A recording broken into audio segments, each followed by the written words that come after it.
बड़ों से बात करने का संस्कार भी नहीं मिला।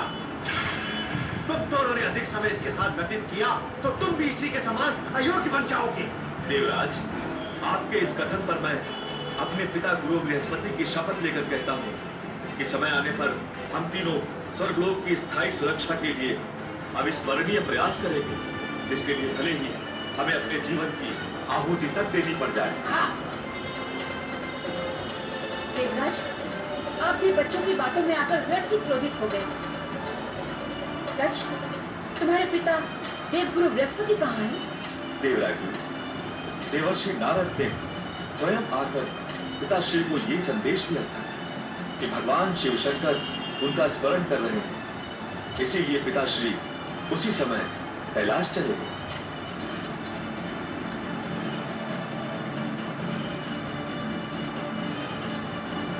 भगवान शिव को भला देवगुरु बृहस्पति से परामर्श लेने की क्या आवश्यकता पड़ेगी? मैं पुनः क्षमा का प्रार्थी हूँ देवराज।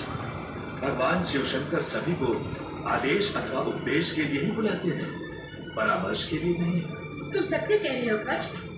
देवराज, आप क्रोध में भाषा पर संयम और शब्दों के प्रयोग में भूल कर जाते हैं। देवी,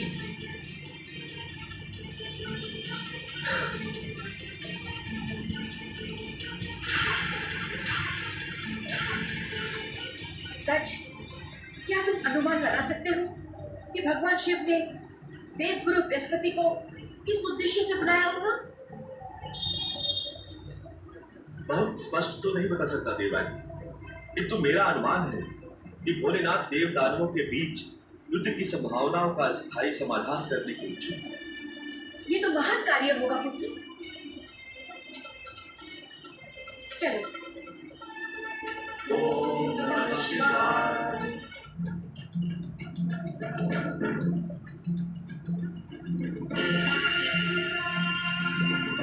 देवगुरु बृहस्पति, दैत्य गुरु शुक्राचार्य, आप दोनों आज संभवतः पहली बार एक साथ कैलाश आकर आश्चर्यचकित यह हम जानते हैं,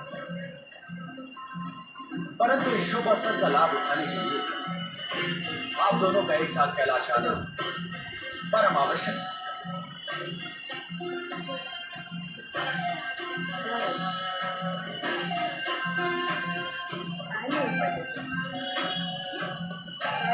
हमारे कथन पर आप दोनों के आश्चर्य और उत्सुकता से यही प्रतीत होता है कि आप शुभ अवसर का तात्पर्य संभवतः देवदानों के मध्य इस समय जो अस्थायी शांति है, आप उसी को शुभ अवसर की संज्ञा दे रहे हैं।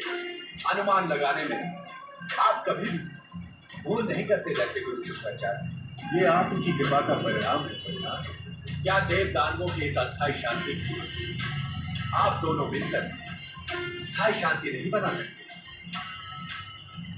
हमारी इच्छा है कि आप दोनों स्थायी शांति के लिए सफलता प्रयास करें। शिव शंकर, हम भली भांति जानते हैं कि स्वाभाविक शत्रुता को स्थायी मित्रता में परिवर्तित करना कोई सरल कार्य नहीं है, परंतु ये कठिन कार्य आप दोनों विद्वान गुरु मिलकर ही कर सकते हैं।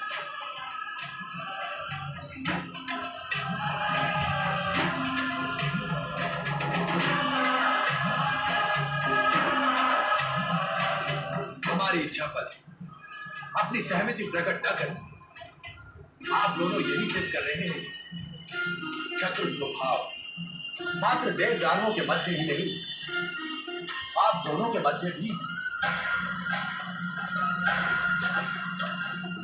क्या इसे अशोभनीय आचरण की संज्ञा नहीं दी जाएगी? क्या विश्व बंधुत्व के किसी भी प्रयास का सहज स्वागत होना आवश्यक नहीं? कहीं गुरु बृहस्पति, आपकी इच्छा पर असहमति का तो प्रश्न ही नहीं। यह समस्त सृष्टि आपकी इच्छा पर ही निर्भर है। विश्व बंधुत्व की भावना में ही लोक कल्याण का प्रेम पुष्प खिल सकता है।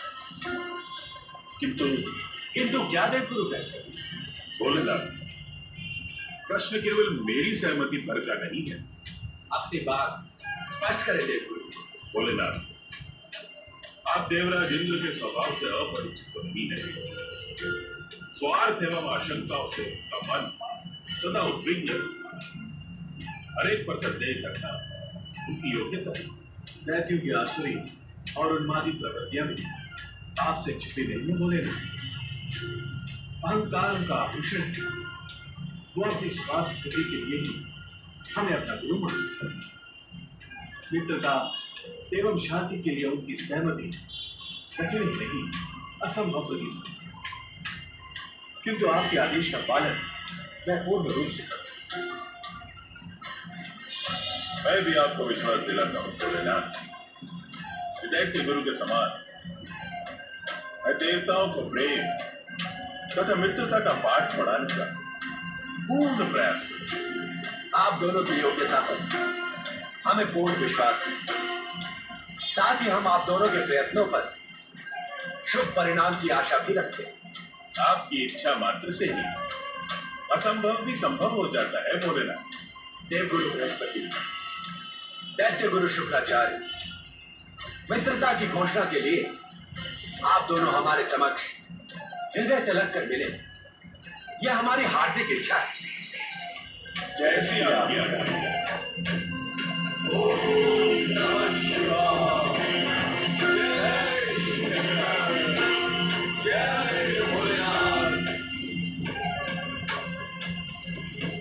आप दोनों गुरुओं द्वारा अंकुरित मित्रता का बीज जो भिन्न भिन्न संस्कृतियों को एक करने वाले वृक्ष का रूप धारण कर सकती है।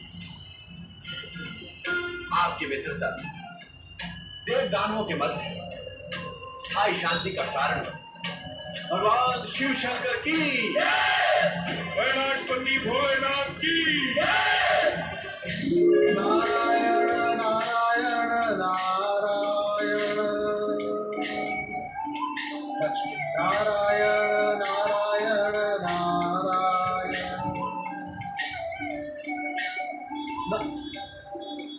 प्रणाम गुरुदेव। आयुष्मान भव। गुरुदेव, स्वयं मैं आपको भगवान भोलेनाथ का संदेश देकर कैलाश नहीं पहुंच सका, इसलिए मैं आपका क्षमा प्रार्थी हूँ। पूर्व निर्धारित कार्यक्रमों में क्षमा का स्थान नहीं होता नारायण। नारायण नारायण। हमें ज्ञात है नारायण कि तुम्हारी इच्छा होते हुए भी तुम कैलाश नहीं पहुंचे, क्योंकि वहां हमारी भेंट दैत्य गुरु शुक्राचार्य से होने वाली थी। इस बात से तो स्वयं मैं आश्चर्यचकित हूँ गुरुदेव कि भगवान भोलेनाथ ने इस चर्चा के मध्य मुझे उपस्थित रहने की अनुमति क्यों नहीं दी? क्योंकि तुम हास्य परिहास्य में सत्य कहने वाले अपने स्वभाव को तो छोड़ नहीं सकते। संभवतः शिव शंकर इस वार्ता का स्वरूप परिवर्तित कराने के इच्छुक ही न हो। नारायण नारायण। गुरुदेव, सत्य को साहस के साथ कहने की शिक्षा आप ही ने मुझे दी है। अवश्य नारायण, सत्य कहने में संकोच करना उचित नहीं, किंतु ऐसे प्रयास हो सत्य को प्रायः आवरण में लपेट कर प्रस्तुत किया जाता है, जिसमें तुम्हारी योग्यता अधिक प्रभावित नहीं होती। नारायण नारायण। गुरुदेव, आपने ऐसे अवसरों पर अपने शिष्य की अभिनय क्षमता को परखा नहीं है? अब तो ऐसे अवसरों का प्रारंभ हुआ है नारद। शीघ्र ही तुम्हारी इस योग्यता का भी दर्शन करूंगा मैं। अर्थात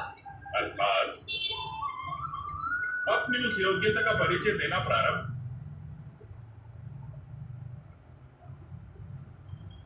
तुम स्वर्ग के आकाश मार्ग पर खड़े उस भेंट का परिणाम ज्ञात करने के लिए व्याकुल हो।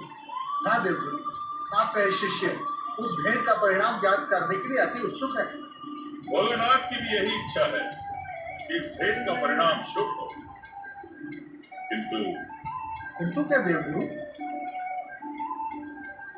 मुझे इसकी सफलता पर संदेह।